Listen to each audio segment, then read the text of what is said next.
tired and looking like bums. Mr. Shank said that that night we'd be working in the north wing building, no pun intended. So we started our work by entering the building and walking down this pathway that was in the middle of the building. It was a sea of white on both sides. These poor, unsuspecting little darlings didn't know what was going to be happening to them. But Mr. Shank offered us to wear a pair of gloves. But we, being so young, we didn't think much of it, so we just stuck them in our back pocket. Boy, would we find out the errors of our own way very quickly. So in this building were 5,000 chickens, and they were all curled up and sleeping. And our job was to get down there with our right hand and reach under each chicken and pull out a leg, and put that leg in your left hand. Well, the chickens don't like that. You wouldn't either, would you? So they show their disapproval by pecking at your hand with their beaks. And their beaks are very sharp and very hard. But we had to continue on with our job. So after the first chicken, you go over to the second chicken, pull out a leg, put it in your left hand. Go over to the third chicken, pull out a leg, put it in your left hand. And eventually, when you had 8 legs in your left hand, you had to separate them. 4 legs in your right, 4 legs in your left. And then you stood up. Well, guess what? The chickens are upside down, and they're pecking at you even more so. And keep in mind, some of these chickens weigh as much as 20 pounds each. So you take the 8 chickens over to the side of the building, and there was this long flatbed truck that the poultry plant had sent over. You gave your 8 chickens to the guy from the poultry plant, who in turn put it in a wooden crate with the lid down on it, and then they would stack the crates on the long flatbed truck. So I would go back and get 8 more chickens, and then 8 more chickens, and then 8 more chickens. And eventually, we caught most of the chickens.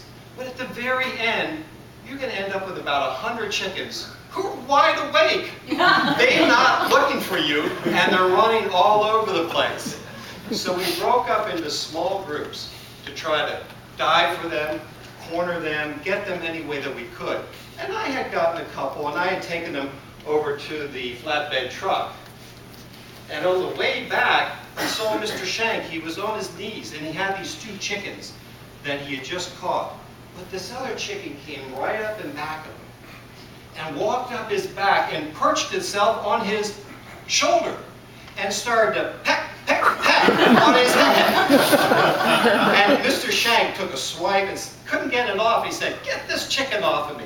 So I started to run over, and before I could get over there to help him, this chicken lifted off his hairpiece, threw it down on the ground. Well, we all broke out with laughter and everything, because none of us knew they had a hairpiece. So I ran up, I grabbed the chicken, and Mr. Shank said, "Get all these damn chickens out of here." So we caught the remaining chickens, put them back on the flatbed truck. The truck was all filled up, and the truck drove off to the processing plant where the meat is done. We had caught 5,000 chickens that night, which worked out to about 500 chickens for each of us, or about 10,000 pounds of KFC. No. By this point, my hands were numb from all the pecking. My arms were tired from the weight of all these chickens. My nose had been running all night because of these foul smells. We were hot, we were sweaty, and we were beginning to look like the San Diego chicken mascot. Finally, the sun came up, it was dawn. We were paid the whopping sum of $10 each for 1 night work. We were hoping our parents would allow us back into our homes, because we knew once we got home we would be sleeping all day to get ready to do it again the next night. And we hoped nobody would be pulling our legs when we were sleeping.